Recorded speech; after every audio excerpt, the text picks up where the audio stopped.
효율적으로 천진하라. 네, 효진도덕의 장희윤입니다. 오늘은 드디어 마지막입니다. 네, 핵심 기출문제 마지막 5회고요. 5회 지금 1번부터 14번까지 같이 한번 풀어보도록 하겠습니다. 여기까지 정말 힘차게 이론부터 마지막 5회 기출문제까지 정말 빠지지 않고 달려오신 여러분들을 정말 박수 쳐드리고 싶고 마음속으로 깊이 응원하고 또 칭찬해드리고 싶다는 말씀 전하고 싶고요. 여러분들이 진짜 그 땀 흘렸던 만큼 합격은 정말 가까이 와 있을 겁니다. 선생님 믿어 의심치 않고요. 여러분들 혹시 같이 풀면서 문제가 그렇게 어렵지는 않으나 조금 이해가 안 되는 부분 혹은 또 선생님이 미처 잘 발견하지 못한 잘못된 부분들이 있으면 언제든 선생님한테 말씀 남겨주시길 바라겠습니다. 자, 그러면 오늘 1번부터 보도록 하죠. 자, 1번 지식정보사회에서 발생하는 문제점은 지식정보사회는 우리가 지금 살고 있는 21세기를 의미하는데요. 지식과 정보가 그 부가가치를 창출하는 어떤 자원이 되다 보니까 여러 가지 좀 문제점이 발생하는데 그게 뭐냐면 지식이나 정보가 좀 고급스러워야 되는데 고급스럽지 않고 좀 질이 낮은 정보도 막 대량 유통이 되는 그런 것들이 좀 문제점이죠.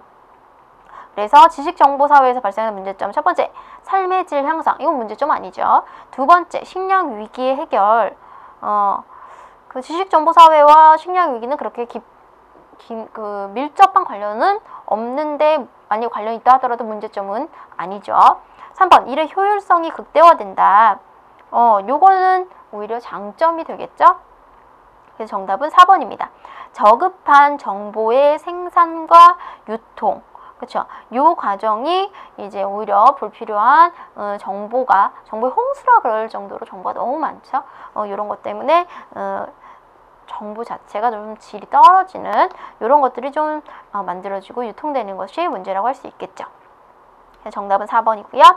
2번, 다음과 같은 사람들에게 요구되는 덕목은 공공장소에서 큰 소리로 오랫동안 통화하는 사람.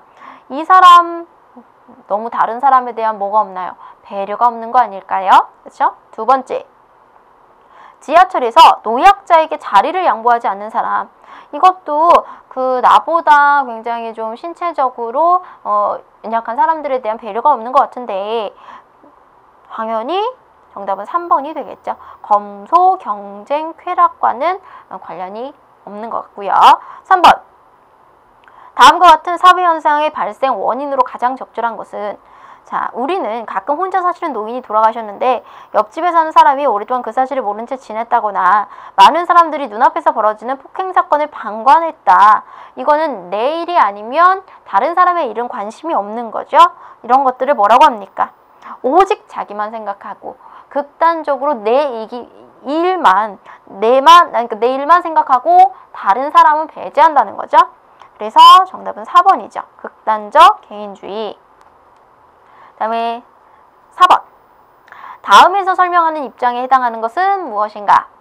과학적 인식, 사고에 기초하여 모든 것을 판단해야 한다. 도덕적, 종교적인 신념은 과학적으로 증명할 수 없으므로 무의미하다. 굉장히 뭘 중요하게 생각해요? 과학을 중요하게 생각하는 거죠. 그러니까 이 과학을 중요하게 생각하는 과학이 세상에서 최고야. 과학지상주의. 정답은 4번입니다. 이 과학지상주의를 가지고 있던 철학자 기억나시나요? 바로 베이컨이죠. 하나 적어놓죠. 베이컨의 과학지상주의 기억나실 겁니다. 그 다음에 5번이요. 인터넷 사용 시 지켜야 할 정보 윤리로 옳은 것만을 보기에서 모두 고른 것은 자, 보기를 볼게요. 지적 재산권을 보호하고 존중한다. 타인에 대한 언어폭력을 하지 않는다. 불법 다운로드로 얻은 자료를 공유한다. 일단은요, 디귿은 너무 아니다. 그쵸? 불법 다운로드인데 요거는 올바른 정보윤리가 아니죠. 그래서 디귿은 지우시고 타인에 대한 언어폭력, 요것도 중요하죠. 아무래도 익명성을 갖추게 되기 때문에 타인에 대해서 굉장히 말로 상처를 주게 되는데 니은은 아니고요. 기억, 직접 재산권을 보호하고 존중한다. 요것이 바로 인터넷에서도 이제 사용할 때 필요한 정보 윤리겠죠? 그래서 정답은 기억과 니은이고요. 6번이요. 복지사회 실현을 위한 사회적 환경 조성에 해당하지 않는 것은 무엇인가? 자, 복지사회는요, 사회 구조하고 제도가 좀 공정하게 돼야 여러 그 사회적인 취약계층에게 이제 혜택과 그 복지를 제공해 줄 수 있는 거죠. 평등과 기회 균등이 보장이 되어야겠고 인간 존중을 사회의 기본 원리로 채택이 되어야겠다. 그래서 1, 2, 3번은 다 맞는 내용인데요. 4번 볼게요. 경제적인 효율성이 강조된 무한 경쟁 원리. 자, 경제적 효율성 하면 뭡니까? 경제적으로 효율적인 것만 되게 추구하다 보면 우리가 나보다 떨어진 혹은 나보다 떨어지다고 좀 그렇지만 나보다 이제 못한 사회적인 취약 계층의 사람들을 배려하기가 되게 어려워지죠. 그래서 이렇다 보면 복지사회 구현은 실제로 어렵죠. 그래서 6번은 4번이 되겠습니다. 7번 공동선과 동그라미. 공동선이라는 게 중요하죠. 오랜만에 나온 개념이네요. 개인과의 관계에 대해서 가장 올바른 관점은 공동선이란 사회 구성원 공동의 목표와 가치를 의미한다. 자, 그래서 그 사회 구성원 공동의 목표와 가치. 우리가요, 개인의 권리가 있죠. 그 다음에 공동선이 있어요. 그럼 이 두 개는 어때야 될까요? 조화를 이루어야 되겠죠. 그러면 이렇게 조화를 이루어야 된다라는 건 어디 있습니까? 2번에 있죠. 1번 얼마든지 희생돼도 좋다. 이건 개인을 너무 묵살하는 건데, 그쵸? 3번 공동선과 개인적 이익이 갈등을 빚는 경우는 전혀 없나요? 아니죠. 종종 충돌합니다. 공동선을 추구하면 개인의 존엄성이 절대 지켜지지 않는다. 그러면 개인의 존엄성 추구를 위해서 공동선을 지키지 않아야 된다는 얘기인데, 그런 얘기는 사회적으로 좀 바람직하진 않죠. 그쵸? 자, 그래서 어떤 공동선의 추구는 현대사회를 좀 건강하게 움직일 수 있는 그런 핵심 원리이기 때문에 2번 정답이 되겠습니다. 8번 다음과 같은 삶의 태도를 중시하는 동양사상. 무의자연이란 인간이 인위적인 가식과 위선에서 벗어나 본래의 모습대로 살아가는 것이다. 자, 어디서 얘기하는 거죠? 바로 무의자연의 태도를 중요시하게 생각하는 건 도가죠. 그래서 1번 도가가 되겠습니다. 9번 별표 칠까요? 여태 나왔어야 하는데 은근히 잘 안 나왔던 지금 개념입니다. 이것은 정의롭지 않은 사회 제도를 의도적으로 거부하는 시민 저항 운동이다. 그러니까 어떤 사회 제도가 있는데 그 사회 제도가 별로 바람직하지 않을 때 그거에 대해서 비폭력적으로 저항하는 거. 간디의 비폭력 저항, 마틴 루터 킹의 흑인 인권 운동, 이런 것들이 이에 해당한다. 자, 그러면 이런 것들을 뭐라고 합니까? 바로 시민 불복종이죠. 3번 정답입니다. 그래서 우리가 시민 불복종할 때는 절대로 폭력을 사용해서는 안 된다가 굉장히 중요하죠. 그래서 9번을 되게 중요하게 별표 표시를 하시고요. 중요한 원칙 중에 하나 비폭력이다.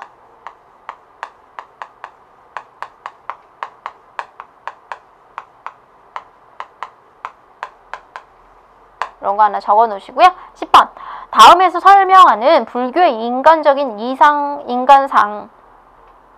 부처의 바른 깨달음을 추구하며 지혜를 얻은 사람, 중생을 구제하기 위해서 노력을 하며 자비를 실천하는 사람, 이런 사람을 우리 뭐라고 하죠? 보살이라 그러죠. 그래서 정답은요 1번이 되겠습니다.